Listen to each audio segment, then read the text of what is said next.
En el Mostrador Podcast continúa Al Pan Pan con Mirna Schindler, la conversación que buscas para comenzar tu mañana.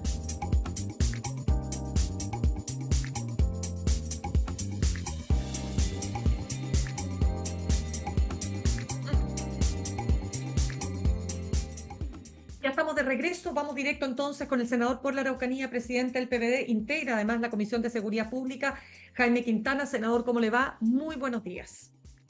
Muy buenos días, Mica.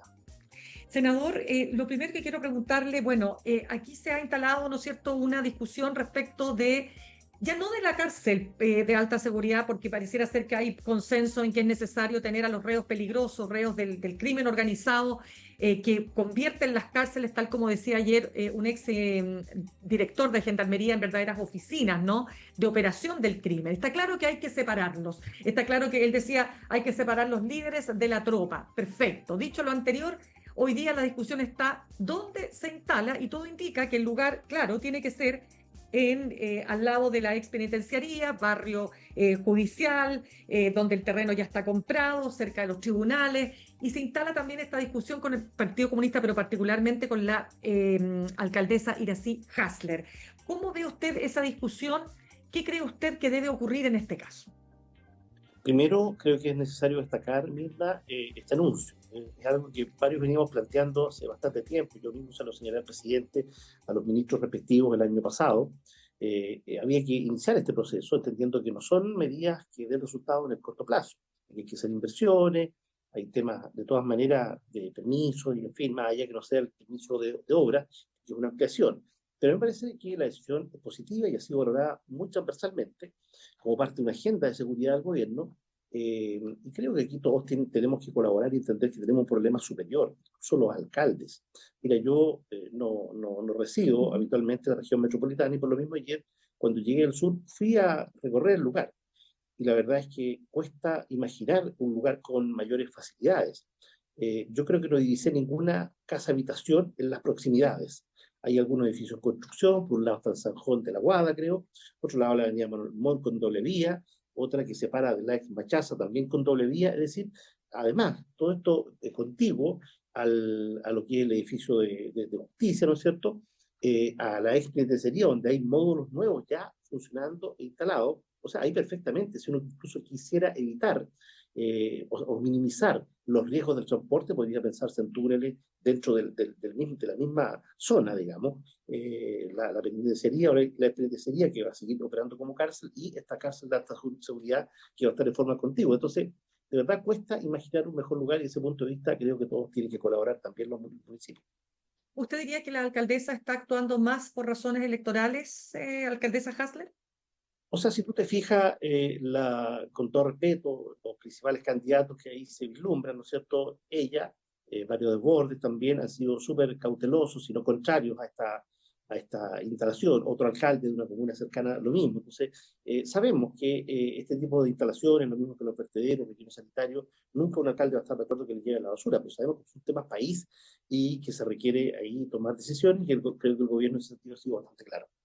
Ya, usted diría que está entonces el sistema político en su conjunto, pero particularmente digo en el Parlamento, las condiciones para que esto pueda ser aprobado en esta suerte de fast track y que efectivamente se pueda construir esta cárcel en un plazo récord de 3 años, por lo menos, que es lo que se ha calculado en relación o en contraste con lo que duraría normalmente un proceso como este, 10 años o más.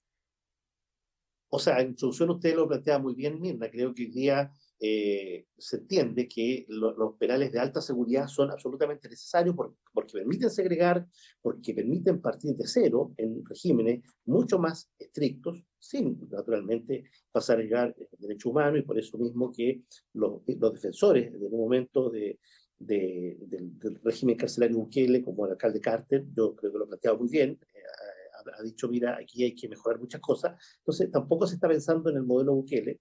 Hay que cumplir con una serie de estándares internacionales, pero por sobre todas las cosas, llevar a la cárcel a personas que ya están infligiéndole mucho daño a nuestros compatriotas. Ya, pero hay acuerdo, diría usted, para aquello. O sea, aquí ya, más, porque después le voy a preguntar por otros temas donde claramente no hay acuerdo. Pero aquí, la oposición, ¿está alineada con el gobierno para dar, digamos, luz verde a este fast track? O sea, yo no veo que alguien pueda escribir una razón tan poderosa como para decir no, no se necesita en Chile una cárcel de alta seguridad o por último no en este lugar. No, yo creo que aquí va a haber apoyo, sin duda, transversal para esto. Ayer en la Comisión de Seguridad que estuvimos con el ministro de Justicia, donde nos explicó más detalles, eh, yo vi un apoyo bastante transversal a esta iniciativa, la verdad, sino unánime. Cuénteme, senador, quiero preguntarle lo siguiente. ¿Se ha focalizado la atención en Carolina Toá, en Manuel Monsalve, ¿verdad? Que son los que se llevan al hombro todo el proceso de toda la carga, digamos, del tema de cómo ha ido al alza el tema del crimen organizado, la situación de seguridad, el recrudecimiento de la seguridad. ¿Usted ve a este equipo agotado, como dicen algunos que está? Algunos señalan que es necesario un cambio de equipo precisamente por aquello. ¿Cómo ve al gobierno enfrentando este recrudecimiento, sobre todo con los casos terribles que vimos la semana pasada, estas masacres? Bueno, en esto hay que ser categórico, pensar en cambio en la conducción de los equipos de seguridad en plena crisis, es en esta crisis que se está controlando hoy día, van a venir otras y probablemente más severas. Podemos incluso referirnos a algunos antecedentes al respecto, pero creo que pensar en cambiar los equipos es jugar del lado de los delincuentes. Es como cuando una pandemia uno dice, no, aquí hay que sacar el ministro de salud. No, o sea, es improvisar. ¿Ah? El tratar de llegar con otra persona que no está metida, que no conoce los temas. Pero se dijo Decirlo, eso, perdone que le interrumpa, pero cuando pasó la pandemia, yo recuerdo perfecto, la salida de Mañalich que era, pero avivada por la oposición de ese entonces. eso era un disparate y quienes lo hayan dicho, creo que no fui yo, tendrían que reconocerlo. No corresponde. Entonces, dicho lo anterior, yo creo que los equipos de seguridad encabezados por la ministra Toá, los subsecretarios, los jefes de división y todos los equipos asesores, es como decir que la policía está agotada. O sea, si vemos que una crisis de seguridad, donde hay algunos que están diciendo que tienen que salir los militares, bueno, la primera contratación que uno tendría que decir, no, aquí la policía está agotada, la policía está superada. Yo no veo eso en el general Yáñez, ni en la Topa, ni en la PDI tampoco. Otra cosa es que en Chile estoy convencido, nos falta una tercera policía, más pequeña, táctica, para entrar a lugares como donde fueron los sucesos, los homicidios hace pocos días, y hay otros lugares más complejos. Eso es también de manual en todos los países donde han enfrentado situaciones de criminalidad. En algún momento se debe iniciar una discusión de una policía táctica especializada, que no la tenemos en Chile, muy pequeña, pero para enfrentar este tipo de criminalidad que es distinta. Porque si vemos que hoy día tenemos una realidad criminal que parte del año 2016, no ahora, y se inicia increciendo, digamos, hasta lo que tenemos hoy día, y va a seguir creciendo, lo más probable, por la cantidad de personajes con estas características, ¿no es cierto?, de gatillo fácil que tenemos en Chile. Bueno, la pregunta es, ¿nuestras policías están preparadas? Yo creo que falta entrenamiento. O sea, entonces, yo no veo que hay un agotamiento ni de la policía ni de los equipos de gobierno. Todo lo contrario, veo un afiatamiento cada vez mayor en la ministra Toá y en sus subsecretarios. Claro, pero eso usted ya sabe que tiene efectos en las encuestas, ya bajaron ambos en su evaluación, por lo menos si seguimos semana a semana la última encuesta CADEM, señalaba efectivamente una baja importante. ¿Le preocupa que se vaya, es decir, le preocupa que Carolina Toá vaya evidenciando el desgaste que significa estar a cargo ni más ni menos que de esta, la principal cartera del gobierno? O sea, con mucho respeto a las encuestas, creo que todos de alguna manera las miramos semanalmente cuando salen, pero tomar decisiones. Francamente, no creo que el presidente vaya a tomar decisiones por las encuestas en materia de seguridad. Sí, preocupa naturalmente, y está muy bien que los chilenos y chilenas lo expresen así. Y esta es una de las grandes preocupaciones que tienen las personas, los ciudadanos. Los equipos de seguridad están afiatados, saben lo que hay que hacer. Desde el punto de vista legislativo, que a veces el parlamentario tiende a pensar que es lo más relevante, pero también desde el punto de vista ejecutivo, de la coordinación. Yo creo que nos había dado una coordinación interinstitucional de las entidades a cargo de la seguridad, le hace el Ministerio Público, las policías, como la que se ha venido dando. Entonces, me parece una irresponsabilidad pensar siquiera, y si no siquiera en cambios, en momentos en donde se está en una situación bastante compleja en la crisis. Ya, sigamos avanzando entonces, senador Jaime Quintana, porque se habla mucho de esta es la hora de un gran acuerdo político en materia de seguridad. Pero usted sabe, como lo vive muy bien ahí en el Parlamento y en el Senado, que uno de los escollos es levantar el secreto bancario o hacerlo más expedito, porque ahí es donde efectivamente se cuela gran parte o buena parte, digamos, de las operaciones fraudulentas, el lavado de activos, etcétera, etcétera. De nuevo, ¿Hay posibilidad de alcanzar algún consenso con la oposición para lograr destrabar ese punto?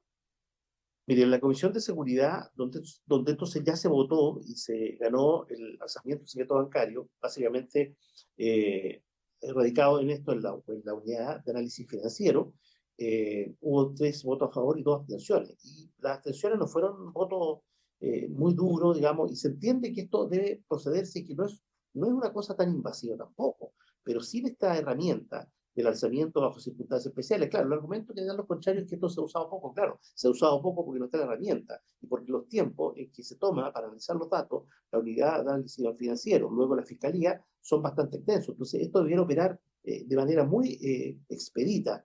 Y de ese punto de vista nos parece que es fundamental despejar eso. Mira, el ejemplo del AMPA de la semana pasada y el centro de eventos y todo lo que ahí ocurre, ahí hay inversiones, Sí, pues. hay muebles, ahí hay servicios que se prestan. Bueno, evidentemente que ahí no todo el mundo anda con el dinero en las manos, ahí pasan cosas y el conocer, el poder acceder con ciertas alertas y recuerdo también al secreto bancario va a permitir esto. Yo creo que la UAF lo va a usar con mucha responsabilidad, porque además en esta misma ley se están elevando las sanciones penales incluso a los funcionarios que mal usen. Y quienes usan esos servicios son personas de alta dirección pública, ni siquiera son nombradas por el gobierno de turno. Ya, o sea que el acuerdo que habría entonces tiene que ver con que la unidad de análisis financiero sería la encargada, ¿no es cierto?, de poder pesquisar estos hechos, es decir, poder tener acceso, quiero decir, al secreto bancario de aquellas personas o aquellas cuentas que parezcan sospechosas, Sin duda. Y le va a sin dar pasar traslado, por el juez. Pero espérense, sin pasar por un juez. claro, sin pasar por el juez, porque la propia judicatura nos ha dicho que es un proceso en sí mismo engorroso y la recomendación que se da por parte de la justicia es que esto sea por ley y de manera expedita por parte de esa entidad. Ya, y en eso hay acuerdo, dice usted, con la oposición. Yo creo que en la comisión hay bastante, sí, más allá de que hubo 2 abstenciones, hay bastante acuerdo que esto es necesario. Hay otros resguardos que a algunos colegas les preocupa tener y que creo que eso es perfectamente una Ya. discusión que puede tener la sala. Ya, lo que pasa es que lo quiero vincular con lo siguiente, que está vinculado, pero no está tan vinculado, porque muchas veces lo que se señala también, los expertos en estos temas señalan que lo que hay detrás del secreto bancario también es que oculta mucha elusión y evasión. Ya, eso como primer punto. Pero ¿qué quiero preguntarle al respecto? El director actual del Servicio de Impuestos Internos, interino, Sergio Echeverry, dijo al Mercurio que en materia de impuestos, como está el país y como gasta, estamos en un nivel razonable. Siempre uno puede mejorar y por eso me gusta mucho bajar la ilusión y la evasión. Es una mejor manera de estarle subiendo las tasas al impuesto a los que pagan. O sea, en otras palabras, dice, no es necesario subir impuestos, lo que hay que atender es la ilusión y la evasión. ¿Cómo entiende usted estas declaraciones? Yo esas declaraciones de Javier Echeverri las veo muy alineadas con lo que ha sido la línea del ministro Mario Marcel durante todo este tiempo. Y la discusión del pacto fiscal y de cómo se recauda más hoy día, básicamente más que en el alza de impuestos, que los impuestos corporativos efectivamente no son bajos en Chile, está centrada en cómo por la vía de reducir la ilusión y la evasión logramos, ¿no es cierto?, financiar programas sociales permanentes, como también en la seguridad, uno de ellos. Y me parece, por lo tanto, una declaración razonable la del director interino de Impuesto Interno. Ya, pero esperemos un ratito. Una cosa es decir, bajemos la ilusión, o sea, atendamos la ilusión y la evasión, y otra es el pacto fiscal. O sea, aquí hay un pacto fiscal que va más allá de resolver los temas de ilusión y evasión. Eso, de alguna manera, usted diría que le está poniendo la lápida a Javier Echeverry desde la perspectiva de lo que a él le toca, porque No, al dice, no, no es contrario, necesario subir impuestos. sí, lo que pasa es que toda la discusión de pacto fiscal no es, insisto, de subir impuestos. Una parte importante, o componente muy relevante de aquello tiene que ver con pacto fiscal. Por eso le digo que en la declaración de Echeverri están muy alineadas con las del ministro de Hacienda. Bien, sigamos entonces conversando de otros temas. Quiero preguntarle, senador Jaime Quintana, ¿qué va a pasar con el tema del veto, de esta discusión que se ha generado respecto de si los extranjeros que no son ciudadanos, pero son electores, tienen la obligación de votar, pena, qué sé yo, de multa, como ocurre con los chilenos y chilenas? A propósito de lo que dice el artículo 14 de la Constitución, que dice que podrán ejercer el derecho a voto, pero después se señala que hay otro artículo que dice que los electores tienen la obligación de votar. A ver, ¿cómo se resuelve esto y cómo se entiende este tema, senador? Yo no sé, Mirna, cómo lo va a resolver el Ejecutivo. Yo le puedo dar mi opinión. Lo que puedo decirle es que lo mismo que quería una zanja indiscriminada en el norte del país, y que no entrara ni un extranjero más. La Zanja nadie pasa, la Zanja no selecciona, y querían que se fueran todos los extranjeros, ahora quiere que voten. O sea, primero que voten y después se vayan. Entonces, seamos consistentes, porque la derecha, hasta hace pocas semanas atrás, en este mismo proyecto, votó una parte muy importante en contra de la idea de legislar de este proyecto, que tenía bastantes cosas un poco bien sencillas, los 2 días y una parte de cosas más. Entonces, ahora que aparece esta discusión, que no se había dado antes, ojo, claro, alguien puede decir, sí, pero es que en el proceso constituyente, en los dos procesos constituyentes no se distinguía, se hablaba de electores. Sí, efectivamente, porque nunca fue una discusión. Ojo, un llamado de atención, una campanada de alerta, ya pasó esto, pero para las comisiones de expertos de los dos procesos, hubo una comisión técnica en el primero, una comisión de expertos en el segundo, y esta discusión se les pasó. Pero, o sea, la propia constitución del 80 de Pinochet, la original, mantenía, por otras razones, seguramente, a los extranjeros sin, no sin la posibilidad de votar, porque con un avecinamiento superior a 5 años siempre se ha podido votar en Chile. Pero otra cosa es, y no confundamos en esto, lo que es el derecho, el avecinamiento de 5 años, con la carga, con la obligación. Cuando tú obligas y percibes con una multa, porque estás poniendo una carga, tú le pones la carga a los connacionales. Esto es así en todo el mundo. Entonces, en Chile, en rigor, nunca han podido ser apercibidos con multa los extranjeros, salvo en estos procesos donde no se hizo la discusión. Yo creo que hoy día tenemos que hacer la discusión. Ahora, si esta discusión la vamos a hacer antes del veto, hay poco tiempo, o la vamos a hacer después del veto, no tengo idea, el gobierno tendrá que ver qué resuelve. Pero de la esencia, tú a los extranjeros, que son extranjeros, que no están nacionalizados, otra cosa, mientras que estén nacionalizados, y eso es un proceso administrativo, ya sea por gracia, o el tema a través del Ministerio del Interior y Extranjería, pero no es el caso. De otra forma, tú lo que estarías haciendo es nacionalizar a 800.000 o 1.000.000 de personas, con todo lo que eso significa. Entonces, después no nos quejemos. Por lo tanto, no está claro entonces qué va a ocurrir acá, porque está toda la discusión de que hasta el minuto no tenemos, o sea, lo que pasa es que, senadora, hasta el minuto lo que tenemos es un voto obligatorio sin sanción, o sea, en la práctica un voto voluntario para todos. Eso es lo que hay hasta ahora. Exactamente, yo creo que el gobierno en Claro. esto se enredó un poquito. Hay que reconocer que el gobierno en esto también se ha enredado y no fue claro en la sala el otro día, en esta discusión. Es probable que como se le pasó esta discusión también a todos los expertos en su momento, bueno, hoy día recién se está entendiendo que la Constitución al menos admite interpretaciones. Yo creo que hay un artículo que es claro, y que cuando dice el podrá siempre es facultativo y nunca es positivo. Bueno, pero es una discusión más constitucional que habrá que dar en algún momento. Ahora, ¿cómo se resuelve esto? Yo creo que igual el voto tiene que ser obligatorio y tiene que haber una multa. Ahora, hay que ver cómo se resuelve esto. A lo mejor se busca una manera de solucionarlo para esta elección, pero después tendremos que dar la discusión de fondo. ¿Qué pasa con los extranjeros? ¿Cómo ocurre en el mundo? Porque lo contrario, mira, esto es bien importante. Puede ocurrir que un ciudadano español que reside en Chile le obligue a votar, pero en su país, donde el voto es voluntario, en España, no se le obligan a votar, entonces es un despropósito, es un contrasentido. Por eso esa discusión, que es más doctrinaria, hay que hacer en algún momento. Senador Jaime Quintana, lo quiero llevar a otro tema. ¿Cómo evalúa usted? No estoy hablando de la defensa personal que hace un hijo, estoy hablando del senador Macaya, respecto de un padre, el señor Eduardo Macaya Santilli. Pero cuando el senador Macaya en una entrevista en televisión cuestiona el proceso judicial, no lo hace cualquier persona, lo hace un senador. Y cuestiona las pruebas y pone en entredicho lo que la víctima aporta y, por supuesto, los abogados en el juicio, donde fue condenado este señor y fue sentenciado a 6 años de cárcel efectiva. ¿Cómo recibe usted eso? ¿Cómo lo ve? ¿Cómo lo interpreta? A ver, mira, lo primero, en Chile y en cualquier parte del mundo, cualquier ordenamiento jurídico, las responsabilidades penales son siempre individuales.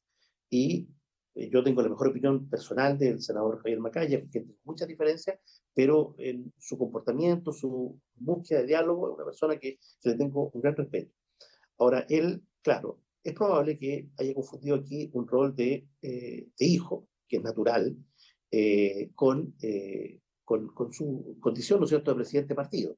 Y yo creo que puede efectivamente leerse como una presión, no creo que lo sea. Yo siempre he sido contrario a cualquier tipo de presión a la justicia, porque finalmente todos tenemos que creer en la justicia. Si quienes estamos en la toma de decisiones lo hacemos, el problema es muy complejo para el resto del país. Entonces, yo creo que en eso se puede ser muy cuidadoso, entendiendo también que este tema del señor Macaya, su padre, no hubiese sido tema si no fuera porque el senador, su hijo, el presidente de un partido. Pues es un tema personal y tendrá que ser la justicia la que resolvió en este caso, y hay procesos todavía pendientes. Entonces, por eso es que es muy complejo además aventurar opiniones cuando aún hay apelaciones.